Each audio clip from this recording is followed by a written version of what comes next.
ايام بررہ ان کو بلایا جائے اور وہ قرآن شریف کو لکھ رہے ہیں. تصنیف کا سلسلہ یہ بھی ضروری ہے. قرآن لکھا جا رہا ہے, صحابہ سے لکھوا رہے ہیں, اور حدیث بھی صحابہ رضوان اللہ تعالیٰ علیہ مجمعین لکھ رہے ہیں آپ صلی اللہ علیہ وسلم. ایک ساری حدیث لکھ رہے ہیں تو لوگوں نے منع کیا کہ ساری حدیثیں مت لکھو, اللہ کے نبی انسان ہیں, اس سے کوئی بات کہہ دی تو لوگ غلط بات پہنچ جائے گی. تو آپ صلی اللہ علیہ وسلم نے فرمایا لکھو والذی نفس محمد بیدہ ما یخرج منہ الا الحق, اس ذات کی قسم جس کے قبضے میں محمد کی جان ہے, اس زبان سے حق کے علاوہ کچھ نہیں نکلتا. یہاں تو جو بھی نکلتا ہے وہ حق نکلتا ہے, لیکن ساری باتیں لکھو. تو حدیث کی بھی تصنیف ہو رہی ہے, تعریف ہو رہی ہے, خود کو بھی لکھا جا رہا ہے. یہ قلم سب سے زیادہ ضروری ہے. سب سے پہلی مخلوق تو قلم ہی ہے. قلم بن گیا کہ لکھو.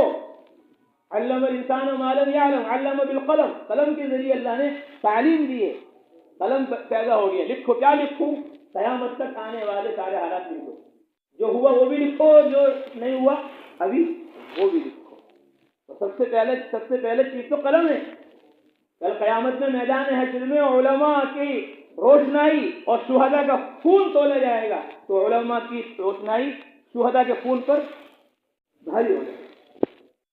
تصنیف بھی ضروری ہے, تعلیم بھی ضروری ہے. آپ لکھوا رہے صحابہ سے, لکھو حدیث, لکھو قرآن.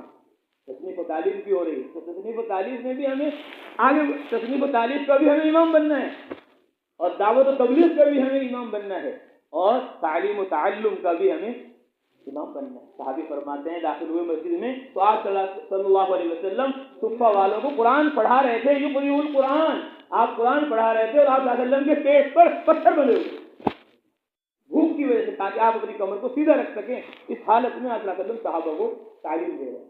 انما بعثت معلما, کہ مجھے معلم بنا کر بھیجا گیا ہے. مستقل فضیلت آپ نے ارشاد فرمائی تعلیم کی. من جاء مسجدي هذا لم يأتي إلا لخير يتعلمه ويعلمه فهو بمنزلة المجاهد في سبيل الله. من غدا إلى المسجد لا يريد إلا أن يتعلم خيرا أو يعلمه كان له كأجر حاج تاما حجته. من جاء مسجدي هذا لم يأتي إلا لخير يتعلمه أو يعلمه فهو بمنزلة المجاهد في سبيل الله. ابن ماجہ میں روایت ہے. تو ہمیں دعوت تبلیغ میں بھی لگنا ہے, اور تصنیف و تعلیم میں بھی لگنا ہے, اور درس و تدریس میں بھی ہمیں لگنا ہے, اور اسی طرح ہمیں تصوف اور تزکیہ میں بھی لگنا ہے. تو امت کی اصلاح ہو, امت کی تربیت ہو, ان کے اخلاق درست ہوں. اے اللہ کے رسول صلی اللہ علیہ وسلم, میری زبان گھر والوں کو بہت زیادہ چلتی ہے, پر میں استغفار سے کہاں غافل ہو گئے, تو زیادہ استغفار کرو. میرا دل بہت سخت ہے, فرمایا یقین کے سر پر ہاتھ پھیرو. مجلس میں کوئی غیر تو نہیں ہے کہ جی کوئی نہیں, ہاتھ اٹھاؤ. ہاتھ اٹھائے گئے, لا الہ الا اللہ کی فضیلت بتائی گئی. تو آپ صلی اللہ علیہ وسلم نے تصوف اور تزکیہ, یہ آپ کا کام ہے. والذی بعث فی الامیین رسولا منہم یتلو علیہم آیاتہ ویزکیہم ویعلمہم الکتاب والحکمہ. تلاوت کتاب بھی ہو, اور تعلیم کتاب بھی ہو, اور تزکیہ نفوس بھی ہو. تو ہم امام التصوف بھی بنیں گے, ہم امام التبلیغ بھی بنیں گے, ہم امام التصنیف بھی بنیں گے. پیشوائے دین کو جانو امام. اخلاق کے بھی ہم امام ہوں گے, صبر کے بھی ہم امام ہوں گے. تب اللہ تعالیٰ ہم سے کام لیں گے. اگر ہمارے ہم اخلاق میں امام نہیں ہیں, صبر میں امام نہیں ہیں, پھر ہمارا فیض وہ آگے جائے گا. سب سے بڑی چیز کہ وہ صبر ہے, سب سے بڑی چیز وہ صبر ہے, یقین ہے. وجعلنا منهم أئمة يهدون بأمرنا لما صبروا وكانوا بآياتنا يوقنون. کہ ہم نے بنی اسرائیل کے بعض لوگوں کو امام بنائے, لما صبروا, جب انہوں نے صبر کیا, ہماری آیاتوں کا یقین کیا, تو ہم نے ان کو امامت عطا فرمائی. اس لیے علامہ ابن کثیر نے لکھا تنال الامامۃ فی الدین, تنال الامامۃ فی الدین بالصبر والیقین. دین میں جو امامت کا درجہ ملتا ہے آدمی کو, تو وہ صبر سے اور یقین سے ملتا ہے. یقین ہو کہ ہماری دنیا اور آخرت دونوں جہاں کی کامیابی اس علم میں ہے جو ہم نے حاصل کیا ہے. ساری دنیا ہمارے علم کی محتاج ہے, اور ہم دنیا میں کسی مال اور دولت روپے پیسے کے کوئی محتاج نہیں. ساری دنیا کو ہماری ضرورت ہے, اور ہمیں ساری دنیا میں کسی کی ضرورت نہیں. جب اتنا ہم دنیا سے بے رغبت بے تعلق ہو جائیں گے اور اتنا یقین ہمیں علم الہی علم نبوت پر آ جائے گا تو پھر اس علم سے ہمیں فائدہ ہوگا. العلم علمان، علم فی القلب فذاک علم نافع وعلم علی اللسان فذاک حجۃ اللہ علی ابن آدم. اللهم انی اسألک علما نافعا ورزقا واسعا وشفاء من كل داء. اللهم انفعنی بما علمتنی وعلمنی ما ينفعني. علم نافع مانگ رہا ہے. علم نافع کون ہے؟ کون سا ہے کہ جو دل کے اندر ہے، جو یقین کے اندر ہے. وَإِنَّهُ لَتَنزِيلُ رَبِّ الْعَالَمِينَ نَزَلَ بِهِ الرُّوحُ الْأَمِينُ عَلَى قَلْبِكَ لِتَكُونَ مِنَ الْمُنذِرِينَ. دل میں علم ہونا چاہیے، یقین میں علم ہونا چاہیے اور عمل میں علم ہونا چاہیے. صبر سے امامت کا درجہ ملے گا. آپ صلی اللہ علیہ وسلم امام الانبیاء ہیں، امام الرسول ہیں. سب سے زیادہ آپ نے صبر کیا. آپ نے خود فرمایا لقد اوذیت فی اللہ وما اوذی احد مثلی وَلَقَدْ خُفْتُ فِي اللَّهِ وَمَا أُخِيفَ أَحَدٌ مِثْلِي. جتنا مجھے ستایا گیا اتنا کسی کو نہیں ستایا گیا، جتنا مجھے ڈرایا گیا اتنا کسی کو نہیں ڈرایا گیا. حالانکہ انبیاء علیہ الصلوۃ والتسلیمات کی ہم زندگی پڑھیں تو معلوم ہوتا ہے کہ نبیوں کو آڑے سے پیٹ دیا گیا، قتل کر دیا گیا. ایک دن میں 70 نبی قتل کر دیے یہود نے. یقتلون النبیین، انبیاء علیہ السلام کو قتل کر دیا ایک دن میں.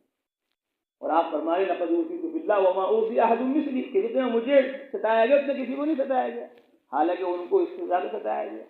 تو علماء نے اس کو جواب دیا. علماء نے فرمایا بات یہ ہے رسول اللہ صلی اللہ اور بہت سارے جواب دیے. ایک جواب یہ دیا لقد اوذیت فی اللہ وما اوذی احد مثلی، کہ جتنا مجھے ڈرایا گیا جتنا مجھے ستایا گیا اتنا کسی کو نہیں ستایا گیا. کہ رسول اللہ صلی اللہ علیہ وسلم امام الاولین والآخرین ہیں، امام الانبیاء والرسول ہیں، تمام نبیوں رسولوں پیغمبروں کے امام ہیں. سبحان الذي اسرى بعبده ليلا من المسجد الحرام الى المسجد الاقصى الذي باركنا حوله لنريه من آياتنا انه هو السميع البصير. سارے نبیوں کو کھڑا کر دیا کہ آپ کے پیچھے مسجد اقصی میں، فلسطین میں، ملک شام میں. سب سے اقرار لیا گیا اگر تمہارے زمانے میں محمد صلی اللہ علیہ وسلم آ جائیں لتؤمنن به، تم ضرور بھی ضرور ان پر ایمان لانا، وَلَتَنْصُرُنَّهُ، اور ضرور ان کی مدد کرنا. حالانکہ اللہ کو پتا ہے جب آپ اکیلے ہوں گے تو نہ آدم ہوں گے، نہ عیسیٰ ہوں گے، نہ موسیٰ ہوں گے، نہ ہارون ہوں گے، نہ سلیمان ہوں گے علیہ الصلوۃ والسلام. پھر بھی اللہ نے کہا اگر آ جائیں تو تم ان پر ایمان لانا. کیوں؟ علماء نے فرمایا اس لیے کہ اللہ تبارک و تعالیٰ نے چاہا کہ سارے نبیوں کو، رسولوں کو، پیغمبروں کو حضرت محمد مصطفیٰ صلی اللہ علیہ وسلم پر ایمان لانے کا اجر و ثواب مل جائے. اس لیے ان سب سے اقرار کروایا گیا کہ اگر محمد آ گئے تو ہم ان پر ایمان لائیں گے، ہم ان کی نصرت کریں گے. تو آپ کا مطلب نبیوں، رسولوں، پیغمبروں کے بھی رسول امام ہیں اور قیامت تک آنے والوں کے بھی. تو آپ صلی اللہ علیہ وسلم نے سارے نبیوں، رسولوں، پیغمبروں کی تکلیف کو اپنی تکلیف سمجھا. انا لکم بمنزلۃ الوالد، کہ میں تمہارے باپ کے درجے میں ہوں. تو باپ کی اولاد کی تکلیف باپ کی تکلیف ہوتی ہے، بچوں کی تکلیف کہ وہ ماں باپ کی تکلیف ہوتی ہے. رسول اللہ صلی اللہ علیہ وسلم نے سارے نبیوں، رسولوں، پیغمبروں کی تکلیف کو اپنی تکلیف سمجھا. قیامت تک امت محمدیہ پر جو حالات آئیں گے، ان پر جو تکلیف آئے گی، ان پر جو خوف آئے گا، اس کو آپ صلی اللہ علیہ وسلم نے اپنا خوف سمجھا.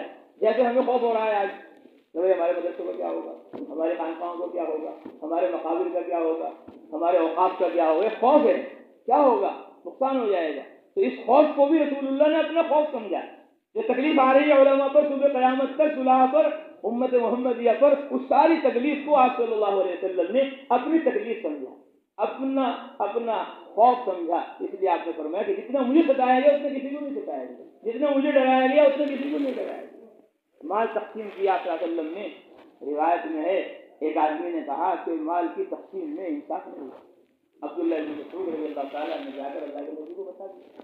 اللہ کے نبی صلی اللہ علیہ وسلم بہت ناراض ہوئے، اتنا غصہ ہوئے چہرہ سرخ ہو گیا جیسے انار نچوڑ دیا گیا. عبداللہ بن مسعود رضی اللہ تعالیٰ فرماتے ہیں مجھے معلوم نہیں تھا آپ اتنا ناراض ہوں گے، لیکن آپ نے فرمایا رحم اللہ موسیٰ اور اوذی اکثر من ھذا فصبر.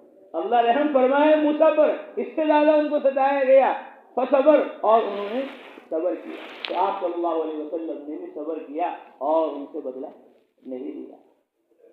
بلکہ حضرت مولانا الیاس صاحب رحمۃ اللہ علیہ فرماتے تھے کہ آپ صلی اللہ علیہ وسلم نے آخری موقع پر اللہ تعالیٰ سے دعا کی کہ اے اللہ مجھے اپنے پاس بلا لیجیے، کیونکہ نئے نئے لوگ آ رہے ہیں، وہ ادب و احترام جو ہونا چاہیے، اگر انہوں نے وہ نہ کیا تو ان کی آخرت برباد ہو جائے گی۔ اس لیے اللہ تبارک و تعالیٰ کے پاس آپ صلی اللہ علیہ وسلم جب ہی پہنچ گئے اپنی امت پر شفقت کی وجہ سے، اپنی امت پر رحم کی وجہ سے، تو آپ صلی اللہ علیہ وسلم نے سارے نبیوں رسولوں پیغمبروں سے زیادہ صبر کیا، تو اللہ نے سارے نبیوں رسولوں پیغمبروں سے افضل اور اعلیٰ ان کو بنا دیا۔ امام ابو حنیفہ رحمۃ اللہ علیہ، سارے فقہا کس کی عیال ہیں؟ کلہم عیال ابی حنیفہ۔ ابو حنیفہ رحمۃ اللہ علیہ 40 سال عشاء کی وضو سے فجر پڑھ رہے ہیں، تھوڑی دیر قیلولہ کرتے ہیں دوپہر میں، آدمی آ گیا بالا خانہ کہ حضرت آرام فرمائیں، کبھی ایک مسئلہ پوچھنا ہے، تشریف لیا، جی بھائی پوچھو، کہا جی وہ تو بھول گیا میں، کوئی بات نہیں جب یاد آئے پھر پوچھ لینا۔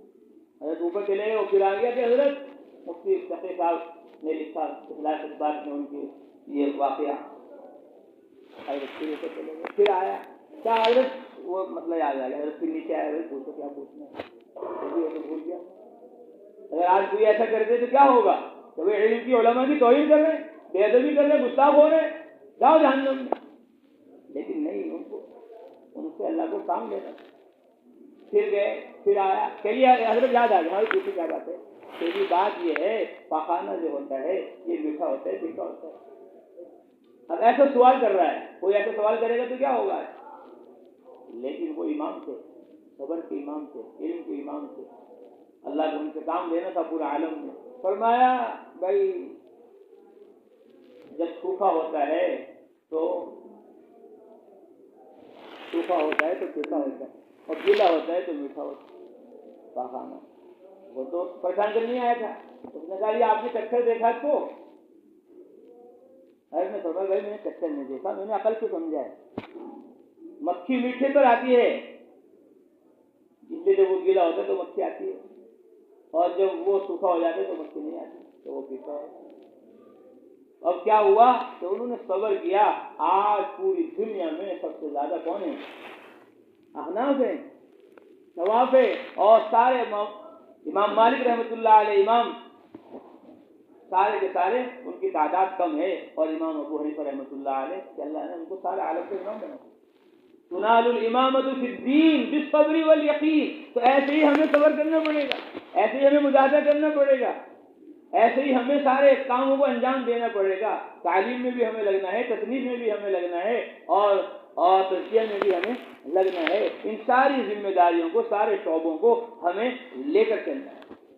اللہ کے رسول دیکھیے ہماری کیا حالت ہے، فاقہ ہے، پیٹ پر پتھر بندھا ہوا ہے۔ اللہ کے نبی نے اپنا کرتا اٹھا کر دکھایا، 2 پتھر بندھے ہوئے۔ تو آپ صلی اللہ علیہ وسلم کا مجاہدہ زیادہ ہے، صبر زیادہ ہے، تو مقام اور مرتبہ بھی زیادہ ہے۔ اسی طرح ہم جتنا مجاہدہ کریں گے، جتنا صبر کریں گے، اور جتنے تمام شعبوں کو لے کر چلیں گے، اتنا ہی ہمارا فیض مدرسے میں بھی ہوگا، خانقاہ میں بھی ہوگا، اور ہمارا فیض تصنیف و تعلیف میں بھی ہوگا، اور ہمارا فیض مسجدوں میں بھی ہوگا، مدرسوں میں بھی ہوگا۔ العالم للمسجد، العالم للمدرسة، العالم للزاویة، العالم للعالم، کہ عالم سارے عالم کے لیے ہے۔ عالم میں مدرسہ بھی ہے، عالم میں مسجد بھی ہے، عالم میں خانقاہ بھی ہے، اور عالم میں دیہات بھی ہیں، عالم میں شہر بھی ہیں، عالم میں مرد بھی ہیں، عورتیں بھی ہیں، بچے بھی ہیں، لڑکے بھی ہیں، لڑکیاں بھی ہیں، طالب بھی ہیں اور غیر طالب بھی ہیں، طالب بھی ہیں اور غیر طالب بھی ہیں۔ حضرت مولانا الیاس صاحب فرماتے تھے الدعوۃ للحاربین والتعلیم للطالبین، یہ تعلیم طلب والوں کے لیے، آ گئے کہ ان کو سکھاؤ، اور دعوت غیر طلب والوں کے لیے جو نہیں آ رہے ان کو پہنچاؤ۔ بلغوا عنی ولو آیہ، تبلیغ کرو۔ اللہ جزائے خیر کے علماء کو فرمایا بلغوا، اس میں تکلیف ہے، سب کو مکلف بنایا گیا، بلغوا، سب تبلیغ کرو۔ عنی، اس میں تشریف ہے کہ اس سے بڑی کوئی شرافت، اس سے بڑی کوئی کرامت، اس سے بڑی کوئی بزرگی نہیں کہ تم میری باتیں امت تک، انسانیت تک پہنچاؤ۔ اللہم ہم خلفائی، من خلفاؤک یا رسول اللہ الذین یروون احادیثی ویعلمون الناس، انسانیت سے سکھلا، عنی میری طرف سے تشریف ہے، اور ولو آیہ تخفیف ہے، ایک آیت بھی جانتے ہو اس کی تبلیغ کرو، 2 آیت جانتے ہو 2 کی تبلیغ کرو، 3 جانتے ہو 3 کی تبلیغ کرو۔ آج بددینی بے دینی کی، جہالت اور غفلت کی آگ لگی ہوئی ہے، اب اس آگ کو بجھانا ہے، اس آگ کو بجھانا ہے۔ اب جس کے پاس ٹینک ہے پانی کا وہ ٹینک لے کر آ جائے، جس کے پاس ڈرام ہے وہ ڈرام لے کر آ جائے، جس کے پاس بالٹی ہے وہ بالٹی لے کر آ جائے، جس کے پاس جگ ہے وہ جگ لے کر آ جائے، جس کے پاس گلاس ہے وہ گلاس لے کر آ جائے، جس کے پاس گلاس نہیں ہے وہ ہاتھ سے ہی چلو بھر بھر کر آگ پہ ڈالے اس کو بجھانے کی فکر اور کوشش کرے، اور جس کے پاس چلو میں پانی بھی نہیں ہے وہ چیخی مال دے، آواز ہی لگا دے آگ آگ آگ۔ تو یہ جماعتیں جو پوری دنیا کے اندر پھر رہی ہیں تو یہ آواز لگا رہی ہیں کہ آج بددینی بے دینی کی آگ لگی ہوئی ہے۔ اب علماء کے پاس، حفاظ کے پاس، قرہ کے پاس بڑے بڑے ٹینک بھرے ہوئے ہیں قرآن و حدیث کے، سنت و شریعت کے، عبادت و دعوت کے، کہ اب وہ اپنے سارے علوم کے خزانوں کے ساتھ آئیں تاکہ یہ جہالت کی، غفلت کی، بددینی بے دینی کی آگ دنیا کے اندر سے مٹ جائے اور سنت و شریعت کا ماحول عالم میں قائم ہو جائے گا۔ علم والوں سے ہی علم پھیلے گا اور ذکر والوں سے ہی ذکر پھیلے گا، عمل والوں سے ہی عمل پھیلے گا۔ اس لیے ہمیں اور تمہیں انشاءاللہ سارے شعبوں کو لے کر چلنا ہے اور دین کے ہر تقاضوں کو پورا کرنا ہے۔ یہ تو موٹے موٹے معروف و مشہور ہمارے شعبے ہیں، دعوت و تبلیغ، تصنیف و تعلیم اور تزکیہ و تصوف، اور اس کے ساتھ ساتھ تجارت، اس میں بھی ہمیں امام بننا ہے، زراعت، اس میں بھی ہمیں امام بننا ہے، اور اسی طرح یا ایھا النبی حرض المؤمنین علی القتال، اس میں بھی ہمیں امام بننا ہے۔ یہ سارے شعبے ہیں، لے کر قلم سے سیف تک، یہ سب ہماری ذمہ داری ہے، یہ سب ہمارا کام ہے، اور یہ ہماری ہی رہنمائی میں عالم بھر کے اندر ہوگا۔ اس لیے ہم سب نیتیں کریں، ارادے کریں کہ انشاءاللہ ہم سارے شعبوں کو لے کر چلیں۔ ایک جماعت آئی ہمارے بزرگوں کے پاس، کہنے لگی حضرت موضوع غرض و غایت مدرسے کا الگ ہے اور وہاں کی شکل صورت الگ ہے اور تبلیغ کی شکل صورت الگ ہے اور خانقاہ کی شکل صورت الگ ہے، کیسے چلے گا کام؟ ان سارے شعبوں کو کیسے انجام دیا جائے گا؟ فرمایا بھائی نماز میں 4 شکلیں ہیں۔ کتنی شکلیں ہیں؟ 4 شکلیں ہیں، چاروں الگ الگ ہیں۔ قیام کی شکل الگ ہے، رکوع کی شکل الگ ہے اور سجدے کی شکل الگ ہے اور قاعدے کی شکل الگ ہے۔ تو قیام سے رکوع میں اور رکوع سے سجدے میں اور سجدے سے قاعدہ میں، تبلیغ سے مدرسے میں، مدرسے سے خانقاہ میں، خانقاہ سے زراعت میں، تجارت میں۔ پہلے گھنٹے میں نحو ہے، دوسرے گھنٹے میں صرف ہے اور تیسرے گھنٹے میں منطق ہے، چوتھے میں فلسفہ ہے، پھر فقہ ہے، پھر حدیث ہے۔ جس طرح ایک فن سے دوسرے فن میں جا رہے ہیں، اسی طرح ایک عمل سے دوسرے عمل میں جا رہے ہیں۔ جب ہمت کر لیں گے، ارادہ کر لیں گے، نیت کر لیں گے تو اللہ تبارک و تعالی ہمیں ہر فن مولا بنا دیں گے، ہر فن کے اندر ماہر بنا دیں گے، سارے شعبوں کا اللہ ہمیں امام بنا دیں گے۔ بس تھوڑی محنت بڑھانی پڑے گی، قربانی بڑھانی پڑے گی، مجاہدہ کرنا پڑے گا، کریں گے انشاءاللہ۔ یا ایھا المدثر قم فانذر، سردی میں اور جلدی سمجھ میں آتا ہے، یا ایھا المدثر قم فانذر، قوموا للہ قانتین، سب کھڑے ہو جائیں، اللہ کو امام صاحب کھڑے ہو جائیں گے تو وہ پورے سب کھڑے ہو جائیں گے، قوموا للہ قانتین۔ وربطنا علی قلوبہم اذ قاموا، اللہ قبول فرمائے۔ لکھیے میرا نام لکھیے، محمد سفیان، تیسرا سال انشاءاللہ لکھیے، اور فرمائیے۔ جن علماء کے 2 سال لگ گئے وہ تیسرے سال کا ارادہ کریں، یہ ہماری سنت ہے بچپن کی۔ نورانی قاعدے میں ہمارا نام لکھا گیا، پھر ناظرہ میں لکھا گیا، پھر انگلش میں لکھا گیا اور پھر تجوید میں لکھا گیا، پھر فارسی میں لکھا گیا۔ اسی طرح ہم ماشاءاللہ کتاب بن گئے۔ اسی طرح یہ پہلی جماعت، دوسری جماعت، تیسری جماعت، پہلا سال، دوسرا سال، تیسرا سال۔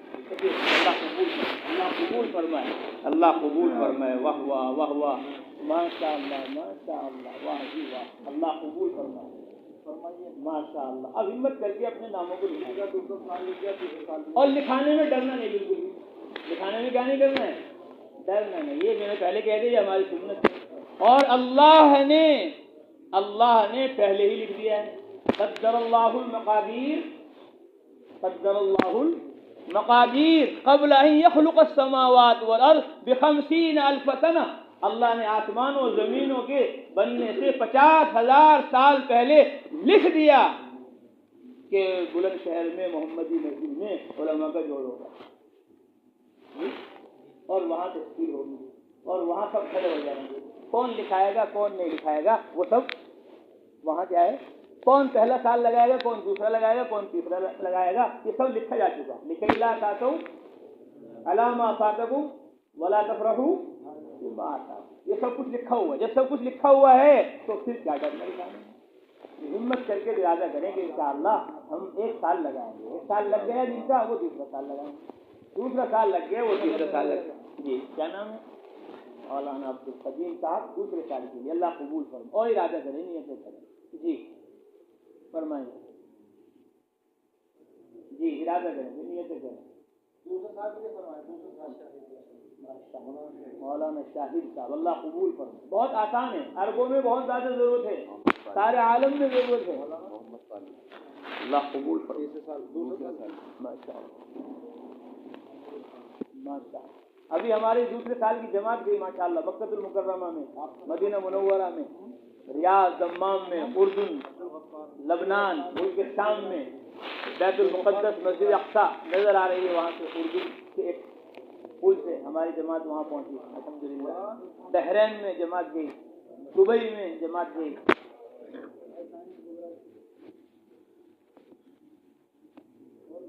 تنزانیہ افریقہ میں جماعت گئی.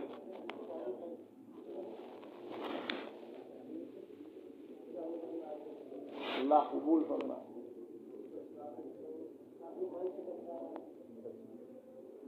جی فرمائے.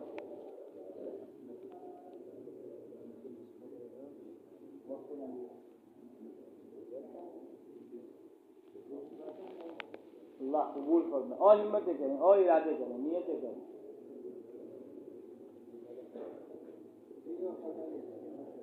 ہر جگہ سے جماعت میں ماشاء اللہ دوسرے سال یہ نواں اجتماع ہے.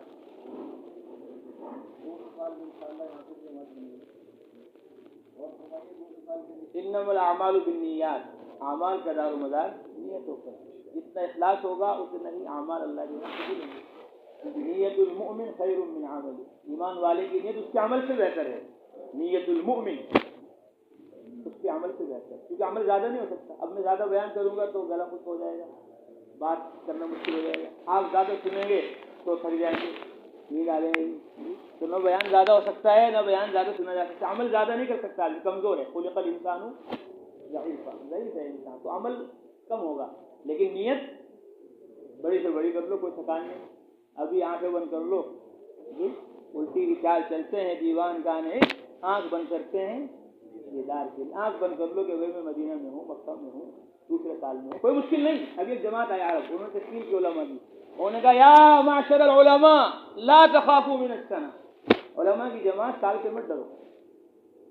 لا تخافوا من السنہ لأن السنہ کالسنہ, لأن السنہ کالسنہ. بات سمجھے نہیں علماء. انہوں نے کہا شیخ ما معنی السنہ؟ کہا سنہ معروف. ہم سوچتے ہیں کہ ادب جو ہے, عربی جو ہے, وہ صرف دیوان متنبی میں ہے, مقامات میں ہے, نفت العرب و نفت الیمن میں ہے, شعرائے جاہلیت کے کلام میں ہے. نہیں, سب سے بڑی عربی, سب سے بڑا ادب تو قرآن میں ہے. کہا شیخ سنہ معروف, لا تأخذوا سنة ولا نوم, سنہ نوم خفیف. لا تخافوا من السنة, السنة كالسنة تمشي بالسرعة. میں نے اس کا ترجمہ کیا کہ علماء سال سے مت ڈرو. سال تو سنہ کی طرح ہے, اون کی طرح ہے. آنکھ بند کرو, بولو آنکھ بند کرو تو سال میں, آنکھ کھولو تو اہل و عیال میں. آنکھ کھولو تو اہل و عیال میں. ایسے ہی آنکھ بند ہوئی کھل گئی, ایسا ہو جائے گا. آنکھ بند کرو تو پہلے سال میں, دوسرے سال میں, تیسرے سال میں, اور آنکھ کھولو تو اہل و عیال میں. ایسے ہی کیا ہو جائے گی, واپس جانے کا پتہ چلے گا, آنے کا پتہ نہیں چلے گا. ماشاء اللہ دوسرا سال لگا کر آگے, تیسرا سال لگا کر آگے, پرچہ بننا ہے. اللہ قبول فرمائے. ادھر آ جائیے. واہ جی واہ, ماشاء اللہ, واہ, اللہ قبول فرمائے. پہلے سال کا نام جی, باقی علماء پہلا سال لکھوانا. ارادہ کریں, نیت کریں انشاءاللہ. آپ دوسرا سال لکھوا دو, اور باقی جو رہ گئے وہ ذرا پہلا سال لکھوانا ہے. جی فرمائے بھی فرمائے. ماشاء اللہ, ماشاء اللہ.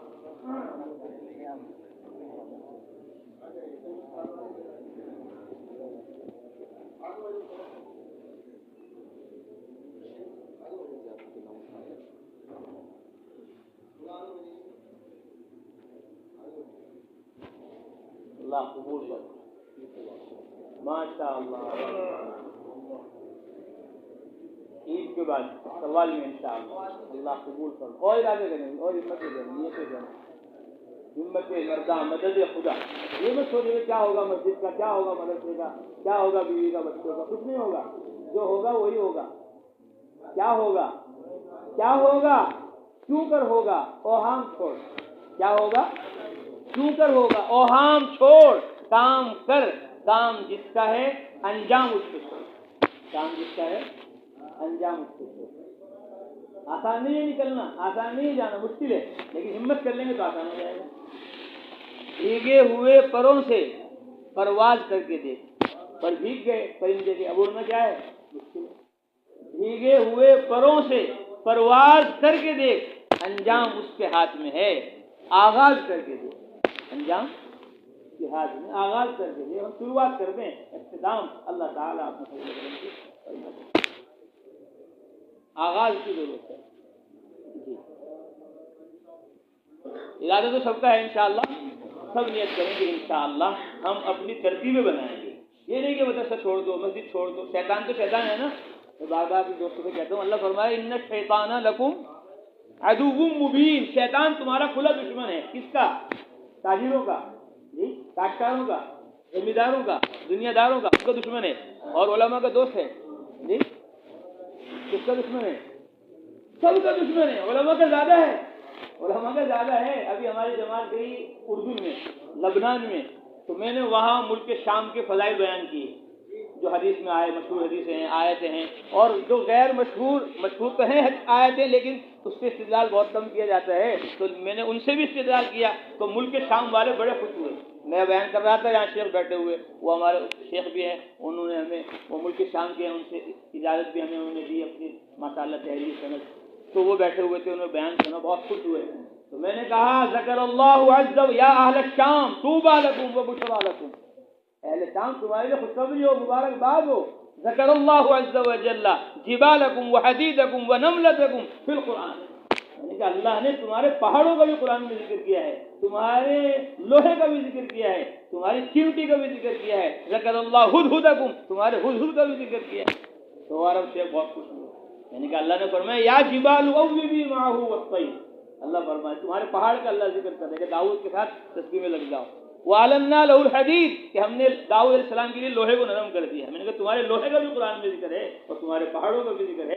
وَقَالَتْ نَمْلَةٌ يَا أَيُّهَا النَّمْلُ ادْخُلُوا مَسَاكِنَكُمْ, یہ تمہاری چیونٹی ملک شام کی تھی, اس کا ذکر اللہ نے سورہ نمل نازل فرمایا. اور اللہ تعالیٰ نے تمہاری ہدہد کا بھی ذکر کیا, مَا لِيَ لَا أَرَى الْهُدْهُدَ. تو شیخ بہت خوش ہوئے. تو آیتیں تو یاد تھی, ان کے حدیثیں تو یاد تھی, لیکن جب یہ استدلال ہوا بہت خوش ہوئے. کہتے کہ شیخ یہ بیان آپ کو ہمارے پورے شہر کو سنانا ہے, اس لیے جمعے کا خطبہ آپ ہی کو دینا ہے, تاکہ سب لوگ, اب تو یہاں تھوڑے لوگ ہیں, وہاں سب ہوں گے, آپ کو خطبہ دینا ہے. میں نے کہا بہت اچھا, ہمیں تو تلاش ہے کہ بھائی مجمع ملے, اجتماع ہو. میں تو کبھی نماز پڑھاتا نہیں, لیکن انہوں نے کہا, میں نے کہا ٹھیک ہے. تو جمعہ آ گیا, تو پھر میں نے جمعے میں بات کی ماشاءاللہ. تو میں نے ان سے عرض کیا, میں نے کہا شیطان دشمن ہے, سب کا دشمن ہے. شیطان, الشیطان لا یجتہد علی الکفار, الشیطان یجتہد علی المسلمین. میں نے کہا شیطان کافروں پہ محنت نہیں کرتا, لأن الشیطان یعرف لأن کفرہم یدخلہم النار. شیطان کو پتہ ہے کہ ان کا کفر انہیں دوزخ میں لے جائے گا, اس لیے ان کو محنت کی کوئی ضرورت نہیں, کہ ان کا کفر ہی ان کو لے جانے کے لیے کافی ہے, مجھے ان کی ضرورت نہیں. والشیطان یجتہد علی المسلمین اکثر من غیر الکفار, کفار سے زیادہ وہ مسلمانوں پر محنت کرتا ہے. لأنه یعرف ان اسلامہم یدخلہم الجنہ, ان کا اسلام انہیں جنت میں لے جائے گا. تو ان کی شیطان کی محنت کافروں سے زیادہ مسلمانوں پر ہے. اور پھر میں نے کہا مسلمانوں میں سب سے زیادہ محنت شیطان کی وہ عربوں پر ہے. شیطان کو پتہ ہے کہ یہ عرب ہیں, یہ قرآن کو سب سے زیادہ سمجھتے ہیں, یہ حدیث کو سب سے زیادہ سمجھتے ہیں, یہ سنت اور شریعت کو سب سے زیادہ سمجھتے ہیں, کہ ان کی مادری زبان ہے وہ. یہ اگر کھڑے ہو گئے علم و عمل کے ساتھ, تو سارے عالم کی جہالت, غفلت, بددینی, بے دینی ختم ہو جائے گی. اس لیے اس کی محنت مسلمانوں میں زیادہ عربوں پر ہے. وہاں ہم گئے, دیکھا امام صاحب آ رہے ہیں, نہ چہرے پہ داڑھی ہے نہ پوچھے, کوئی پینٹ شرٹ میں آ گیا اور آ کر نماز پڑھا. یہود و نصارہ کی پوری محنتیں ہیں, غیر مسلموں کی طرح مسلمان عورتیں برہنہ پھر رہی ہیں. تو وہاں زیادہ ضرورت ہے محنت کی. قربانی کی تاکہ وہ لوگ سنت کی طرف آئیں، شریعت کی طرف آئیں، عبادت اور دعوت کی طرف آئیں، تو الحمدللہ جماعت علماء کی دوسرے سال کی وہاں جا رہی ہیں، تو الحمدللہ وہاں خوب اب کام ہو رہا ہے، لوگ سنت کی طرف، شریعت کی طرف آ رہے ہیں اور سمجھ رہے ہیں کہ بھئی ہماری کامیابی صرف اور صرف سنت کی اتباع میں ہے، صرف اور صرف اپنا ظاہر اور باطن اسلام کے مطابق بنانے میں ہے۔ اس کو کوئی عیب نہیں سمجھا جاتا وہاں، سنت کے مطابق لباس نہیں ہے، سنت کے مطابق چہرہ نہیں ہے، لیکن جب وہ یہاں کے علماء کو دیکھتے ہیں، صلحاء کو دیکھتے ہیں، تو ان کے اندر ہمت بڑھتی ہے، حوصلہ بڑھتا ہے، اور پھر وہ بھی سنت کی طرف آتے ہیں، شریعت کی طرف آتے ہیں۔ خاص طور پہ لبنان میں ہماری جماعت تھی، وہاں یہود و نصارہ کی پوری محنت ہے، پوری کوششیں ہیں، بالکل حالات غیر مسلم ممالک کی طرح وہاں پر ہو گئے ہیں، لیکن جو ماشاءاللہ تبلیغ میں لگے، جماعتوں میں نکلے، ان کے سروں پر امام میں آ گئے، سنت کے مطابق چہرے، نوجوان، اور جس مسجد میں بھی گئے، ہر مسجد میں کوئی نہ کوئی ہمیں ایسا ملا، اس نے کہا حضرت محمد صلی اللہ علیہ وسلم میرے خواب میں آئے، حضرت محمد صلی اللہ علیہ وسلم میرے خواب میں آئے، بہت زیارتیں آپ صلی اللہ علیہ وسلم کی ہو رہی ہیں ان کو خواب میں۔ تو میں نے ساتھی سے کہا، میں نے کہا دیکھو یہاں ماحول بددینی بے دینی کا ہے، سب یہود و نصارہ کی محنت ہے، چند لوگ ہیں جو دین پر چل رہے ہیں، رسول اللہ ان کے خواب میں آ کر گویا ان کی ہمت بڑھا رہے، ان کے حوصلے بڑھا رہے کہ تم غمگین نہ ہو اور تم حالات سے متاثر نہ ہو کہ یہود و نصارہ چاروں طرف ان کا ماحول ہے، تم سنت پہ رہو، شریعت پہ رہو۔ تو جو خواب میں آپ صلی اللہ علیہ وسلم آ گئے، جب ہم ان کی بات سن کے اتنا ماشاءاللہ مستحکم مضبوط ہو جاتے ہیں، جب خواب میں آپ صلی اللہ علیہ وسلم آ جائے تو کتنا ان کا ایمان مضبوط ہوگا اور قوی ہوگا۔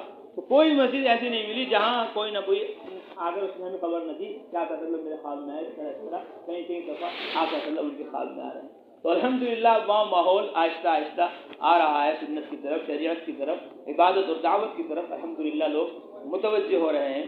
تو ذرا سی نقل و حرکت چلت پھرت ہماری اور ہو جائے گی تو پھر انشاءاللہ پورے عالم میں علم ہی علم ہوگا، عمل ہی عمل ہوگا، سنت ہی سنت ہوگی، شریعت ہی شریعت ہوگی۔ اس لیے ہم سب نیت کریں، ارادے کریں کہ انشاءاللہ جب تک ہمارا نکلنا نہیں ہو رہا ہے، ہم اپنی مسجد میں رہتے ہوئے، مدرسے میں رہتے ہوئے، اپنے محلے میں رہتے ہوئے، جو جماعتیں آ رہی ہیں ہماری مسجد میں، ہم ان کا قرآن صحیح کرا دیں، ہم ان کا قرآن صحیح کرا دیں، ہم ان کی دعائیں ان کو یاد کرا دیں اور ان کی نمازیں درست کرا دیں، ان کو سنت کی، شریعت کی، عبادت و دعوت کی ترغیب دیں، تو ہمارے ذرا سی محنت کوشش کرنے سے ہی انشاءاللہ بات ہماری افریقہ میں بھی پہنچ جائے گی، امریکہ میں بھی پہنچ جائے گی، ہندوستان کے مختلف صوبوں، ضلعوں، گاؤں دیہاتوں میں بھی پہنچ جائیں گی، کیونکہ جماعتیں ہر جگہ سے آ رہی ہیں، تو ہر جگہ بات پہنچانے کے لیے ہر جگہ جانا ضروری نہیں، ہر جگہ سے لوگ آ رہے ہیں، ہم ان کو تھوڑا سمجھا دیں گے، بتلا دیں گے۔ ہم مدرسے میں پڑھ رہے تھے، الحمدللہ 2002 میں ہمارا چلہ پہلا یہی لگا آپ کے بلند شہر میں، ارجا میں، وہ چلہ ہے 2002 کا، اور یہ 2025 الحمدللہ شروع ہو گیا۔ اس وقت سے لے کر آج تک الحمدللہ ہمارا کوئی چلہ نہیں چھوٹا، ہر سال رمضان میں ہمارا چلہ لگتا رہا، پھر اس کے بعد فارغ ہوتے سال بھی لگ گیا، اور پھر الحمدللہ 5 ماہ بھی لگ گئے، ماہ مستورات بھی سفر چلے کا ہو گیا، اب دوسرا سال بھی لگ گیا، اب انشاءاللہ 26 میں تیسرے سال کے لیے انشاءاللہ سفر ہوگا۔ تو ہم مدرسے میں پڑھتے ہوئے ہی محنت کرتے تھے، تو جو بھی جماعت آتی تھی اثر کے بعد ہم نے کہا چلو اس سے ملنے چلنا ہے، چلو اس سے ملنے چلنا ہے، چلو اس سے ملنے چلنا ہے، تو ہم نے بہت ساری باتیں آنے والی جماعتوں کو سکھائی، بتلائی۔ جب ہم دوسرے سال میں گئے، پہلے سال میں گئے، 5 مہینے میں گئے، ہندوستان کے جس علاقے میں بھی ہم جا رہے ہیں تو وہاں لوگ مل رہے ہیں کہ جی ہماری جماعت آئی تھی، آپ پڑھ رہے تھے وہاں، ہم مسجد میں داخل ہوئے اور آپ نے وہیں گیٹ پر ہمیں 2 باتیں بتائی تھی اور ہم نے اس پر عمل کیا۔ تو ہم جہاں بھی گئے، افریقہ میں ہم گئے، میں نے کہا بھائی یہاں تو کوئی جاننے پہچاننے والے ملے گا نہیں، پتہ چلا وہاں بھی جماعت پانی پتی آئی ہوئی ہے، فلاں جگہ کی آئی ہوئی ہے کہ جی آپ وہاں آئے تھے، آپ نے ہم سے بات کی تھی، تو ہر جگہ مل گئے۔ مدینہ منورہ ہم گئے، یہاں تو کوئی ملے گا ہی نہیں، پتہ چلا بلند شہر کی ایک جماعت عمرے کے لیے گئی تھی علماء کی، ان سے وہاں ملاقات ہو گئی۔ تو جہاں بھی گئے ہر جگہ وہاں الحمدللہ جاننے پہچاننے والے مل گئے کہ یہ آپ نے 5 سال پہلے، 10 سال پہلے، 15 سال پہلے ہمیں یہ بات بتائی تھی۔ تو الحمدللہ ہر جگہ بات ہمارے جانے سے پہلے ہماری وہاں اس علاقے کے اندر پہنچ گئی۔ تو اسی طرح جب ہم مسجد میں رہیں گے تو جماعتیں آئیں گی، ہم ان کا استقبال کریں گے، ان کو سکھلائیں گے، سمجھائیں گے، تو انشاءاللہ ہم سال لگا ہمارا، سال میں یہی سکندرآباد میں ہماری جماعت تھی غالباً، تو وہ امام صاحب آئے اور انہوں نے ہم سے بات چیت کی، تو وہ امام صاحب ہمیں یاد ہیں، ان کی باتیں ہمیں یاد ہیں، اور ہم نے اس کو بار بار بیان کی، آج بھی بیان کر دی۔ تو انہوں نے کہا کہ حضرت محمد صلی اللہ علیہ وسلم سے پوچھا کہ اللہ کے رسول صلی اللہ علیہ وسلم سب سے افضل اعلیٰ جگہ کون سی ہے؟ آپ نے فرمایا کہ بھائی جبریل آئیں گے ان سے معلوم ہے۔ جبریل آئے کہ سب سے افضل اعلیٰ جگہ کون سی ہے کہ جی اللہ سے پوچھ کر بتاؤں گا، تو اللہ نے بتایا۔ تو جبریل علیہ السلام فرماتے ہیں کہ اتنا قریب میں پہلے کبھی نہیں ہوا اللہ کے، جتنا اس سوال کرنے سے میں اللہ کے قریب ہو گیا۔ اللہ کے نبی نے فرما دیا کہ اللہ فرما رہے ہیں احب البلاد الی اللہ تعالی مساجدها وابغض البلاد الی اللہ اسواقها۔ امام صاحب نے یہ حدیث ہمیں سنائی اور ہم نے اس حدیث کو نہ جانے کتنی مرتبہ بیان کر دیا۔ ان کا تو نام بھی یاد نہیں ہے ہمارے، لیکن چہرہ اور ان کی بات سمجھانا ہمیں یاد ہے۔ تو اسی طرح جماعتیں نکلنے کا زمانہ ہوتا ہے تو اس میں ذہن و دماغ سب ادھر متوجہ رہتا ہے، تو وہ بات بہت جلدی یاد کر لیتے ہیں، عمل کے اندر آ جاتی ہے۔ تو آپ یہیں بیٹھے بیٹھے سارے ملک میں ساری دنیا میں بات پہنچا سکتے ہیں کہ جب تک نکلنا نہ ہو تو ہم مسجد کی جماعت کے ساتھ جڑ کر آنے والی جماعتوں کا ساتھ دے کر انشاءاللہ اپنی تعلیم و تدریس کے ساتھ ساتھ اپنی امامت و خطابت کے ساتھ ساتھ تشریح و تعلیم کے ساتھ ساتھ دعوت و تبلیغ کے بھی ہم امام بن جائیں، کریں گے انشاءاللہ۔ اللہ عمل کی توفیق عطا فرمائے۔ مولانا فرما رہے ہیں کہ کچھ تو علماء ہیں جو تیسرے سال میں جا رہے ہیں، کچھ دوسرے سال میں جا رہے ہیں، کچھ پہلے سال میں جا رہے ہیں، بعض ایسے بھی ہیں ہمارے دوست احباب جو قرہ ہیں، حفاظ ہیں، ائمہ ہیں ماشاءاللہ، وہ پہلا سال دوسرا سال نہیں جا سکتے تو وہ 4 مہینے جا سکتے جی، 4 مہینے کے لیے بتائیں، قرہ اور حفاظ ائمہ وہ 4 مہینے کے ارادے ہیں۔ اللہ قبول فرمائے۔ جی محمد قاسم جی فرمائیے۔ حافظ شمشاد 4 ماہ، اللہ قبول فرمائے۔ اور ارادہ کریں، اور ارادہ کریں۔ حافظ شمشاد اور بتائیں، قاری صاحب، حافظ صاحب، امام صاحب جی فرمائیے گا۔ اور بتائیں جی، واہ جی واہ، اللہ قبول فرمائے، ماشاء اللہ۔ اور ہمت سے کریں اور ارادے کریں۔ کہاں سے ہیں؟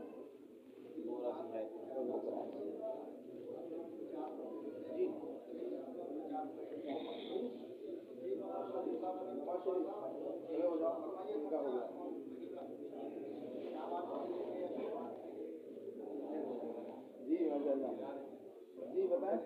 محمد یوسف کہاں سے ہیں؟ ماشاء، اور ارادہ کریں ائمہ قرہ حفاظ۔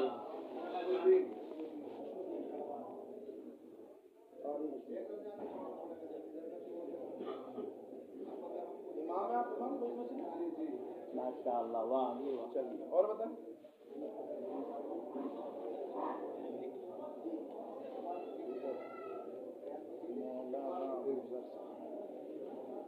ابھی ہماری جماعت گئی نیپال میں، ایک مؤذن صاحب سے ملاقات ہوئی تو انہوں نے بتایا ماشاء اللہ 15 دفعہ 4 مہینے لگے، 15 دفعہ۔ مؤذن ہے، بڑی مسجد ہے نیپالی مسجد، اس پہ وہ مؤذن ہے اور ہر سال 4 مہینے لگا، 8 مہینے اذان دینا اور 4 مہینے جماعت میں جانا۔ اور انہوں نے بتایا کہ ہماری زندگی سب بددینی بے دینی کے اندر گزر رہی تھی، ایک تو بدعت اور خرافات مزارات، اور دوسرے لڑکیوں کو ڈانس سکھاتے تھے۔ لڑکیوں کو ڈانس سکھانا کہنے لگے میرا کام تھا۔ ایک جماعت آئے، انہوں نے تشکیل کی، ملاقاتیں کی اور مجھے سمجھایا بجھایا اور 4 مہینے کے لیے مجھے نکالا۔ وہ 4 مہینے ہیں اور یہ 4 مہینے، 15 سال ہو گئے آج تک میرے 4 مہینے۔ یہ 2012 کی بات ہے، 2012 سے 25 ہو گیا۔ ابھی ایک جماعت ہمیں ملی، وہاں ہم گئے اس میں لدھیانہ میں، نیپال گنج ہی کی جماعت تھی، تو انہوں نے کہا، میں نے پوچھا وہ کہاں ہیں؟ وہی فداؤ سے۔ انہوں نے کہا کہ وہ وہی ہے، اب وہ 4 مہینے میں جائیں گے۔ اور ان کی جماعت میں 15 آدمی، 20 آدمی، 25 آدمی، 30 آدمی۔ ہماری جماعت گئی وہاں، اتنی محنت کی، اتنی کوشش کی، ایک بھی آدمی 3 دن کے لیے تیار نہیں ہوا، ایسا سخت ماحول ہے وہاں۔ لیکن وہ جب جاتے ہیں تو 20 25 30 ان کے ساتھ ہر سال جاتے ہیں۔ تو اذان دے کر بھی اور مؤذن رہ کر بھی ہر سال 4 مہینے کوئی لگانا چاہے تو لگا سکتے ہیں۔ 2012 میں 15 دفعہ 4 مہینے ہو گئے تھے، اب 25 ہو گئے، ہر سال 4 مہینے کتنے ہو گئے؟ ارادہ کرنے سے، نیت کرنے سے آسانی ہوگی۔ کتنے ائمہ ہیں ماشاءاللہ، ہر سال 4 مہینے لگا رہے۔ ہم 2006 میں پڑھ رہے تھے مشکات شریف سہارنپور میں، ہماری ننیالے، ہم گئے وہاں، ایک جماعت آئی ہوئی تھی فلسطین کی، غزہ کی جماعت۔ تو مولانا نے کہا بھائی تمہاری چھٹی ہے، بقرعید کے ساتھ وقت لگا دو۔ میں نے کہا جی ٹھیک ہے، تو پورا وقت لگا کے چھٹی کا۔ میں نے کہا جی ابھی دارالعلوم سے جماعت آنے والی ہے گنگوں میں، تو مجھے ان کے ساتھ رہنا ہے، البتہ 4 دن میں لگا دوں گا. 4 دن میں ان کے ساتھ رہا تو وہاں مشورہ ہوتا تھا من یبین بعد العصر من یبین بعد المغرب. تو ساتھی رائے دیتے تھے عرب مدیر المدارس یبین مدیر المدارس یبین. میں نے کہا بھائی یہ کیسا نام ہے مدیر المدارس؟ تو انہوں نے بتایا ان کا نام تو زکریا ہے لیکن یہ غزہ میں 7 مدرسوں کے محتمم ہیں. ہر سال 4 مہینے لگاتے ہیں غزہ کے اندر. غزہ کی پوری جماعت غزہ کی تھی, پورے بڑے بڑے ذمہ دار وہاں کے وہ جماعت کے اندر موجود تھے. تو وہ ہر سال 4 مہینے لگا رہے, 7 مدرسوں کے محتمم اور ہر سال 4 مہینے لگا رہے, ہر سال 4 مہینے لگا رہے. تو یعنی جب آدمی ارادہ کر لیتا ہے نیت کر لیتا ہے تو اللہ تعالیٰ آسان کر دیتا ہے. ہماری جماعت کی ایک دفعہ وہاں گلبرگہ اس میں تمکور میں کرناٹک میں تو علماء کا جوڑ تھا. ہم نے کہا بھائی علماء کا جوڑ ہے کوئی ہماری جماعت میں کوئی عالم, ہم نے